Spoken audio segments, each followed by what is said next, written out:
Charting Toward Intimacy covers mature topics. Listener discretion is advised.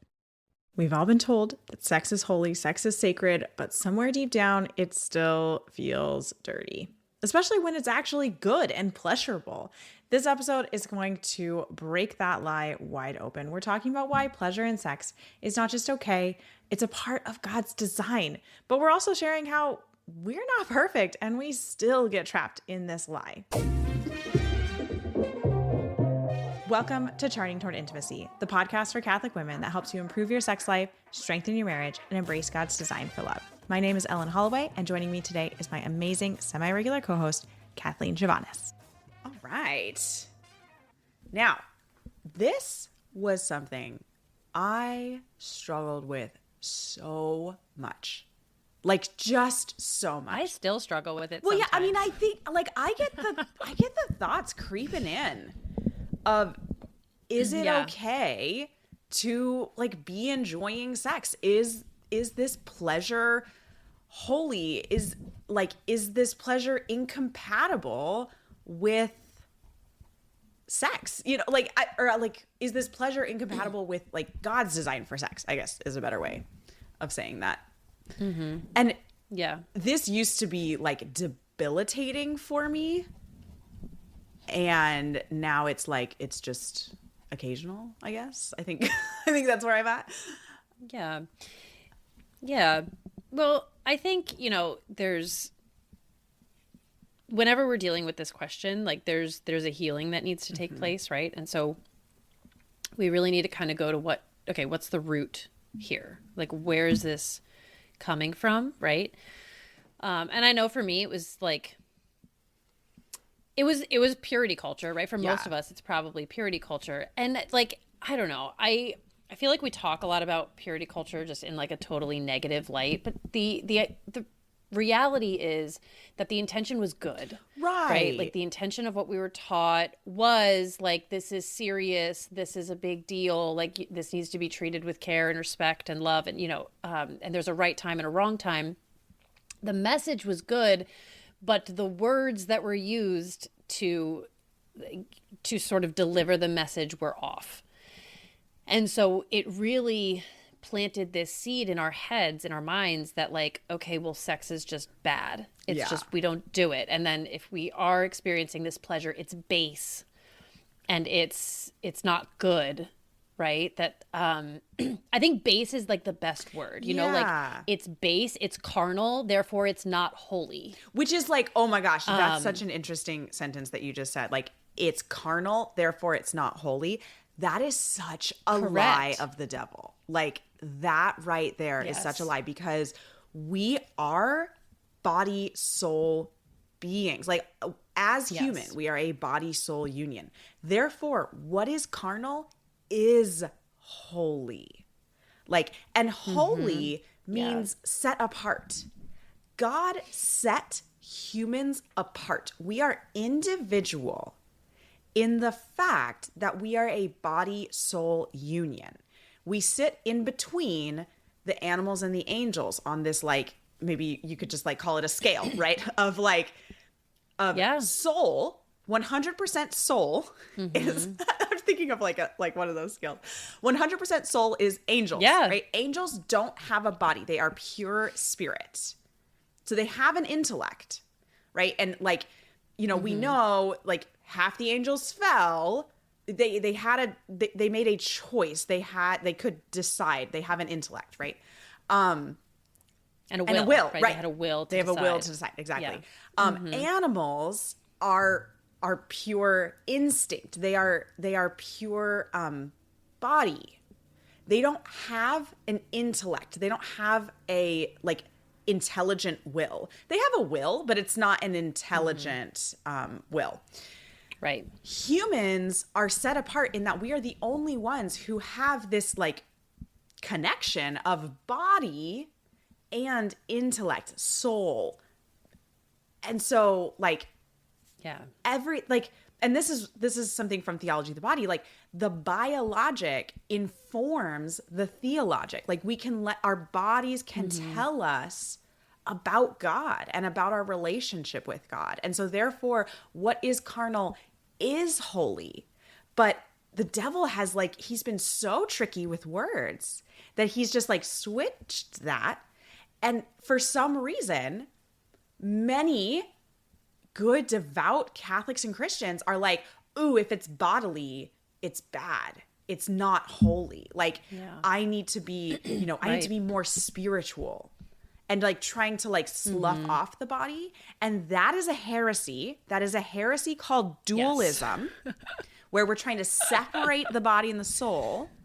And that heresy was addressed so many times. If you go and you look at like a chart in the back, sorry, we're going to go on a side note. In the back of the Ascension version of the Catechism, like the new version that they put out a couple of years ago, in the back of it, they have this awesome chart of all of the like councils of the church and like what heresies they addressed. And over again, you see dualism, Manichaeism, dualism, Manichaeism. Like both of those are, Manichaeism and dualism are fairly similar. And it was just like, again and again, the church had to address this issue of us trying to like separate the body and the soul, and being like, the soul is the holy part and the body is the bad part. And part of that has to do with an incorrect reading of some things that St. Paul says in some of his letters. Because he'll actually say, it kind of sounds like he's saying like, oh, the body is not holy and the soul is holy. But it's, we're looking at things that have been translated and words used differently. And so, that's not actually what St. Paul said, like, means. But anyway, so that was just a little tangent on, I love the Ascensions version of the Catechism. It's pretty cool. I know, it's really good. And really it has 4 little like ribbons to mark your place. Oh my gosh. Honestly, I wish the Great Adventure Bible had more than 2 ribbons. Actually, they may have come up with one that has more than 2 ribbons. They need to have like 10 now. Because there are times when you're doing Bible in a year that you're doing 3 different readings. I know. So, anyway. But yeah, no, I think, we have to kind of remember that the body is good, right? And like so good that we belong with it, right? Like we're going to die and leave our body, but we're going to get it back. We are awaiting the resurrection how good it of is. The body. Like we say that during Mass when we say the creed, that we, like basically what we're saying is like, oh my gosh, we can't wait for the resurrection of the body. Like we're so excited for this. Like that's what we're saying in the creed. And it can be really easy for us to just like say that rote and not realize really what we're saying is that like we are waiting in hope and anticipation for like our death and then our resurrection of the body at the end of time, at the fullness, at the, fulfillment of time or whatever, however the wording is. Yeah. Yeah. All right. So let's talk about totally true. The difference between eroticism, which is, we do want to avoid eroticism. Eroticism is a like pendulum swing of eros. Eros is a good thing. Eroticism, not so much. Eros is like deep divine love. Eros is the love that God has for his people. Like he has, and he like Eros is, gosh, I'm like, my words are not coming to me on Eros. Like Eros is really, really good. Let's just say that. Like, it's like deep and profound, deep, profound, and abiding. Yeah, I would say. It's a longing love. It's a desire to be like united. And Eros has a very physical aspect to that love, and that is a good thing. Again, God made us a body soul union. God became man so that man could become divinized. Like our body's so good. Let's just like, please just remember that. So Eros but I think that, oh sorry, go ahead. Well, no, go ahead. So then eroticism is when Eros is actually separated from like the divine love portion of it, and then we're just taking that like physical desire. And when eroticism is followed, then we get like use of the other for the end, for the goal of pleasure. And that is never good. We do not want use. St. John Paul II, when he wrote, back when he was Bishop of Krakow as Karol Wojtyła, when he wrote Love and Responsibility, he made the beautiful, beautiful argument for the opposite of love is not hate, it is use. When we use another person, that is the opposite of loving them. Yeah. Loving them is desiring their good, working toward their good, being a self-gift to them. Like those are loving actions. And unloving, the opposite of love, is using the person. And so in eroticism, we are using the other for the gain, for the personal gain of sexual pleasure.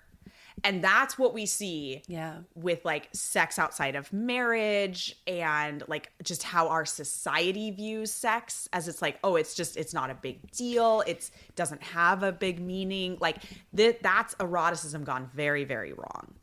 And even further, right? Yeah. Pornography, things like that. Right.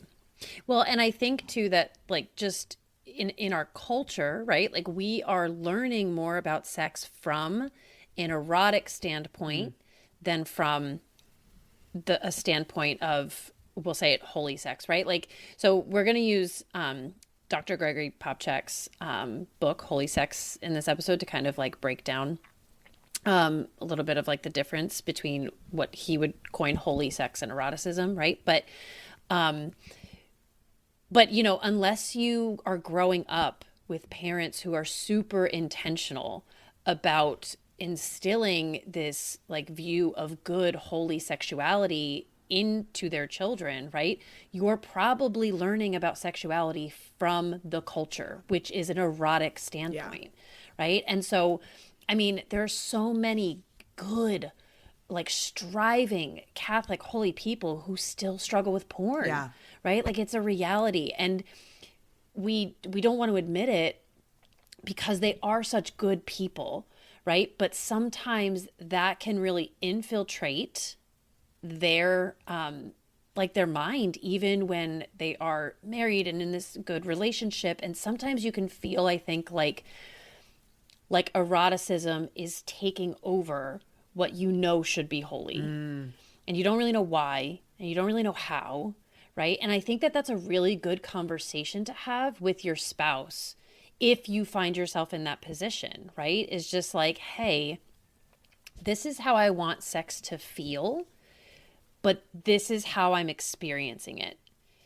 You know, and just kind of have that conversation about where are your minds, right? Like, what are you thinking of? How can you alter your, like, what you're thinking, and maybe even like some habits, like maybe even some foreplay or some like what happens leading up to sex. Maybe you need to start praying beforehand, as awkward as so many people might think that feels, it's right? So like good. Maybe you need to pray before sex, but it's so good. Yeah. Like, how can we start altering our just like our mental view of sex so that it can start to feel more holy and not so much erotic, if you will. Absolutely. So in Gregory Popcak's book, again, this is Holy Sex. It's on our book list, and we have a link to that in the show notes. I love this book. It's so funny. It's not everybody's cup of tea. You know, Gregory Popcak's got humor that not everybody loves. But I have to say, like, this book was instrumental in, like, it was the catalyst that moved my marriage from failing to thriving. Like, it was that catalyst. It was that, it was the thing that made the reaction happen, right? So I feel like I personally owe a lot to this book and to Dr. Gregory Popcak. But anyway, so this is on page 17. If anybody has the book, feel free. Just open it up. But he has this really cool chart between holy sex and eroticism. So he's dubbing holy sex as, you know, that's the sex that we're striving for, the sex as God's design. This is holy sex. And then eroticism being kind of what we just talked about for the last 10 minutes. Yeah. And I love the very beginning, the very first thing that he says on here is that both holy sex and eroticism are very pleasurable. Pleasure is a part of the design of sex. Pleasure is a good thing. This is why I have the courses that I have.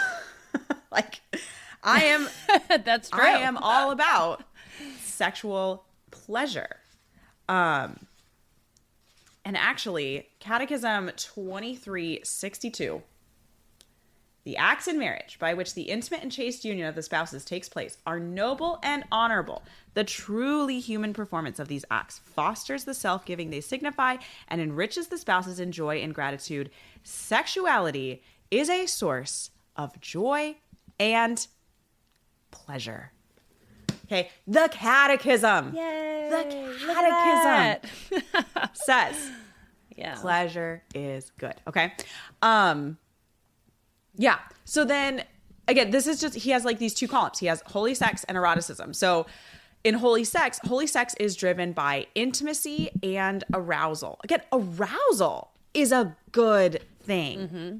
Arousal, like God created sexual arousal in us to desire to unite with the other person. Like being sexually aroused by your husband is a good thing. It only becomes a bad thing if we are solely driven by that physical sexual arousal. So the way that Dr. Popcak separates them is that holy sex is driven by intimacy and arousal, whereas eroticism is driven solely by arousal, right? So when arousal is united with intimacy, it is a very good thing. Yes, 100%. The next one is holy sex overcomes shame. Eroticism causes shame. I think that's really interesting because, again, if we go back to love and responsibility, Carol Wojtyła talks about shame in a very different sense than we normally think about shame. And he actually explains that, like, shame has a role. Shame is our conscience's way of, like, alerting us of sin and, like, telling us that we need to correct our actions. The problem is when shame gets distorted and we are feeling shameful of, in fact, holy activities. And that's what happens with sex.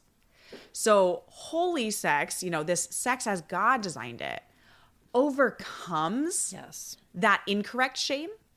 Eroticism causes shame because eroticism is shameful, right? It is not the fullness of the act. It is not what God designed sex to be. So therefore, it makes sense that it causes shame. But sex as God designed it, sex in the natural order, overcomes that shame. I hope that makes sense. Yes. Mm-hmm. I think it does make sense. And I think that, we're talking about holy sex overcoming shame, eroticism causing shame. I think that a lot of the times, if we're feeling shame, number one, there could be some like history there, right? Like some PTSD or something that's kind of making you feel shame. But also, if we're feeling shame, we're probably not doing well in the intimacy department, like the emotional intimacy. Yeah. Right? If we're feeling shame, we're probably not feeling emotionally connected to our spouse. And it's feeling just carnal, right? It's feeling like this is driven solely by arousal and not enough intimacy. So if you do feel that way, I would ask you to just go do your own little personal inventory, right? How are you feeling regarding emotional intimacy with your spouse? Just be honest with yourself, right? Yeah. Are you really, truly feeling connected? Because I think it's really hard when you're really feeling connected. shame almost, it like puts a barrier up against shame. Yeah. Right? Like when you are truly feeling connected, you feel the love, right? You feel shame being overcome. You feel seen for who you are. You feel good and loved. But it's when we're not feeling connected that you start to feel just kind of like a body. Absolutely. Right? Like you're just like, and this is exactly what I often say, that like sex should be the fruit of a deeply intimate relationship, right? Yes. So what Kathleen is Exactly. talking about, like when your intimacy is deep, is strong, is thriving, sex overcomes that shame. Like there is no shame because sex is this natural fruit of this deep intimacy that you are sharing. And so realistically, every single married couple on planet Earth needs to increase their intimacy. Like we all need to increase, particularly like our emotional, intellectual, and spiritual intimacy, so that our physical intimacy becomes this natural fruit of a deep intimacy that we already share. yeah. Now, Lots of food. yeah, I know. I feel like y'all, this is a big episode.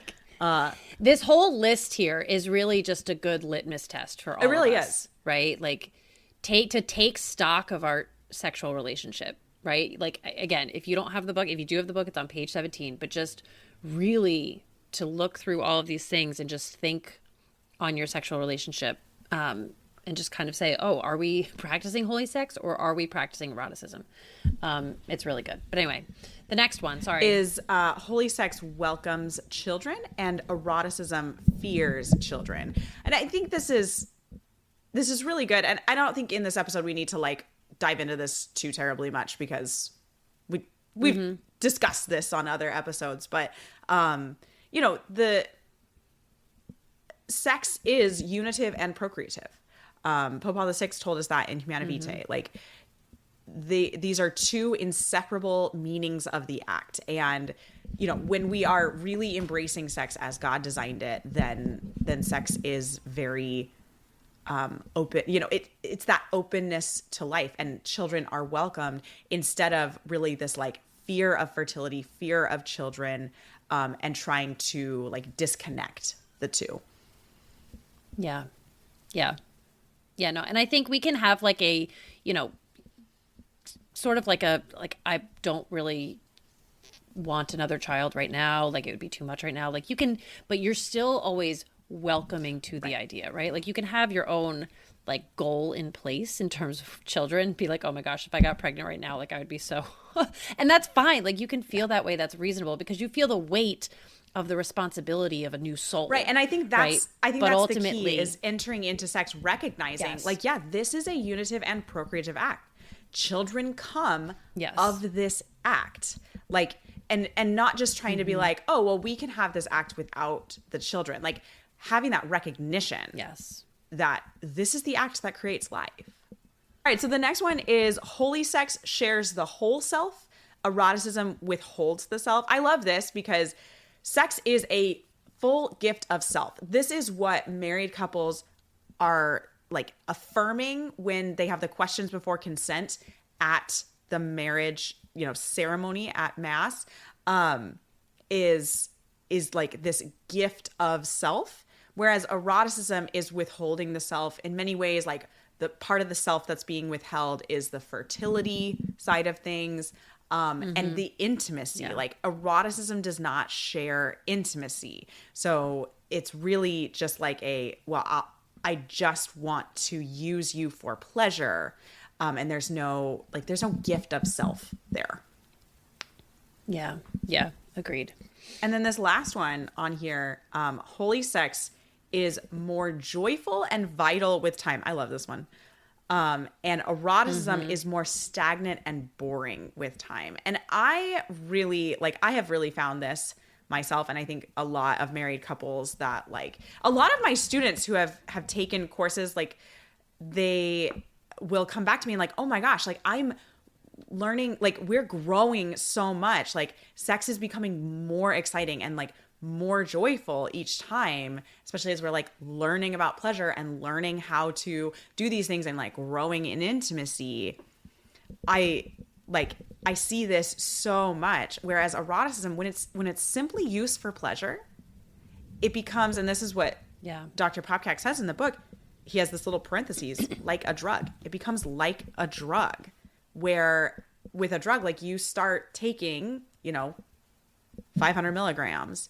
And after a while, your body gets used to 500 milligrams and you have to bump it up to 750. And then you have to bump it up to 1,000. Like you have to keep having more of a drug as your body gets used to metabolizing it. And the same goes for sex when sex is use, when it's this eroticism category. This is porn. Yeah, it's exactly what happens with porn. This is porn. This is exactly what happens with porn, right? And I think that the opposite being true, right, about holy sex, where it's more joyful and vital with time, should bring all of us so much hope, right? Because it's just like, I feel like we get married and we enter into this, like, this new sex life, and we're just kind of like, oh my gosh, this isn't what I was expecting it to be. Like we struggle for years, right? Often we'll struggle for years trying to just like have this be fulfilling and to understand it and to navigate it and to figure it out. But really, I think it's in that struggle, right? Like we end up building intimacy. So it's really the newlywed, like mid-20s when you're hot and young, sex is nothing. It's nothing in comparison. Compared to the sex that you experience in your like mid 40s or 50s when you've had this lifetime together, right? To build intimacy, to really come to know and grow together. That sex just becomes, it's like a fine wine, right? Gets better with age. I think that's a beautiful thing that we should all really just strive for and hope for and be excited about. We can just sit in so much hope for that. And I think that's a great place to end. Is just like, just go forth from this episode with the hope, with the expectation, with the joy that sex as God's design gets better and more joyful and more fulfilling with time. Thanks so much for listening. I've been working on some exciting changes coming soon, and I cannot wait to share them with you. Part of these changes, though, involve closing the current courses available at vinesandfullbloom.com. On November 30th, 2025, that's the end of this current month if you're listening in real time, the courses will no longer be available for sale. Anyone who enrolls in courses or purchases a guide has lifetime access, though. So if you've been on the fence about getting the orgasm course for Catholic women or picking up the Catholic sex positions guide or any of the other courses or guides that I sell, now is the time. These will be closing after November 30th. So go to vinesandfullbloom.com/courses for all of our available courses and guides.